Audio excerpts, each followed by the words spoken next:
ಈ 4 ವರ್ಷಗಳಲ್ಲಿ MVA ಸಂಸ್ಥೆ 32,000 ಕರ್ನಾಟಕದ ಯುವತಿಯರಿಗೆ ಉದ್ಯೋಗದ ಅವಕಾಶ ನೀಡಿದಂಥ ಒಂದು ಸಂಸ್ಥೆ ಫ್ರೆಂಡ್ಸ್. ಇದು ತುಂಬ ಹೆಮ್ಮೆ ವಿಚಾರ. ನಾವು ಬಳಸ್ತಾ ಇದ್ವಿ, ನೀನು ಬಳಸುವಂಥ ಜನರಿಗೆ ವೈಜ್ಞಾನಿಕ ಮಾಹಿತಿಯನ್ನು ಕೊಡುವಂಥ ಚಟುವಟಿಕೆನೇ MVA ಸಂಸ್ಥೆಯ ಮೂಲ. That's what I am very proud to say. ಇವತ್ತಿನ ದಿವಸ ಬಹುಶಃ ಕೂತ್ಕೊಂಡಂಥ 90% ಜನ ಆ MVA ಡ್ರೆಸ್ಸಸ್ನೇ ಹಾಕ್ಕೊಂಡಿರೋಂಥದ್ದಲ್ವಾ. ಆದಾಯದ ಹಂತವನ್ನು ತಲುಪೋದು ಹೊರಗಡೆ ಪ್ರಪಂಚದಲ್ಲಿ ಕಷ್ಟ ಅಂತ ಹೇಳಿ MVAನ ಆರಿಸ್ಕೊಂಡು ಇವತ್ತು ಇಲ್ಲಿ ಟ್ಯಾಕ್ಸ್ ಪೇಯರ್ಸ್ ಆದವರು ಇದ್ದೀರಾ ಫ್ರೆಂಡ್ಸ್.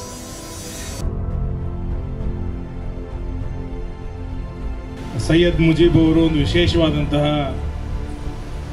ಒಂದು ಔಟ್ಲೆಟ್ ಅನ್ನು ಇವತ್ತು ಆರಂಭ ಮಾಡಿದ್ದಾರೆ. ರಾಜ್ಯದ ಬೇರೆ ಬೇರೆ ಜಿಲ್ಲೆಗಳಿಂದ ಈ ಸಂಸ್ಥೆಯ ಸದಸ್ಯರಾಗಿದ್ದುಕೊಂಡು ಉದ್ಯೋಗವನ್ನು ಮಾಡ್ತಾ ಇದನ್ನು ವಿಸ್ತರಣೆ ಮಾಡುವಂಥ ದೊಡ್ಡ ಕಾರ್ಯದಲ್ಲಿ ನೀವೆಲ್ಲರೂ ಕೂಡ ಭಾಗಿಗಳಾಗಿದ್ದೀರಿ. ರಾಜ್ಯವ್ಯಾಪಿ ರಾಷ್ಟ್ರವ್ಯಾಪಿ ಯಾವ ರೀತಿ ವಿಸ್ತರಿಸಬಹುದು ಅನ್ನೋದಕ್ಕೆ ಈ ಸಂಸ್ಥೆಯೇ ಒಂದು ದೊಡ್ಡ ಉದಾಹರಣೆ ಅಂತ ನಾನು ಅನ್ಕೊಳ್ತೇನೆ. ನಮಗೆ ವೈಯಕ್ತಿಕವಾಗಿ ಆದಾಯವನ್ನು ರೂಪಿಸುವಷ್ಟರ ಮಟ್ಟಿಗೆ ಈ ಸಂಸ್ಥೆ ಇವತ್ತು ಅತ್ಯಂತ ಯಶಸ್ವಿಯಾದಂಥ ಕಾರ್ಯವನ್ನು ಮಾಡ್ತಾ ಇದೆ ಅಂತ ಹೇಳಿದ್ರೆ ಅತ್ಯಂತ ಸಂತೋಷ ಇದೆ. ಕಂಪನಿಯ ಒಂದು ಔಟ್ಲೆಟ್ ಇವತ್ತು ನಮ್ಮೂರಿನಲ್ಲಿ ಕಾರ್ಕಳದಲ್ಲಿ ಆರಂಭ ಆಗಿದೆ ಅಂತಂದ್ರೆ ನಾನು ಸೈಯದ್ ಮುಜೀಬ್ ಅವರಿಗೆ ಅಭಿನಂದನೆಗಳನ್ನು ಸಲ್ಲಿಸ್ತೇನೆ.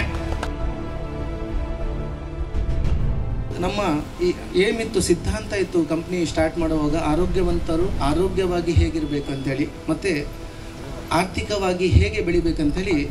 ಸೊ ಈ ಒಂದು ಸಂಸ್ಥೆಯ ಸಿದ್ಧಾಂತ ಆಗಿರುತ್ತದೆ. ಆತ್ಮನಿರ್ಭರ್ ಭಾರತ್ ಅಂಥೇಳಿ ನ್ಯಾಷನಲ್ ಅವಾರ್ಡ್ಗೆ ನಾವು ನಾಮಿನೇಟ್ ಆಗಿದ್ದೀವಿ. ಇಲ್ಲಿ ಖುಷಿಯ ವಿಚಾರ.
ಸೈಯದ್ ಮುಜೀಬ್ ಅವರು ಒಂದು MVA ಪ್ರಾಡಕ್ಟ್ಸನ್ನು ಮಾಡಿ ಮಾರ್ಕೆಟ್ ಮಾಡಿ ಇಷ್ಟೊಂದು ಅದ್ಭುತವಾದ ಸಾಧನೆಯನ್ನು ಮಾಡಿದ್ದಾರೆ ಅಂತ ಕೇಳಿ ನನಗೆ ತುಂಬ ಸಂತೋಷವಾಯಿತು. ಮುಂದಿನ ದಿನದಲ್ಲಿ ಈ ಬಗ್ಗೆ ಇನ್ನಷ್ಟು ಜನರನ್ನು ಕನೆಕ್ಟ್ ಮಾಡುವ ಬಗ್ಗೆ, ಅವರಿಗೆ ಸಹಕಾರಿಯಾಗುವ ಬಗ್ಗೆ ನಾವು ಸಹ ಸದಾ ಅವರೊಂದಿಗೆ ನಿಲ್ಲುತ್ತೇವೆ ಅಂತ ಹೇಳೋದು.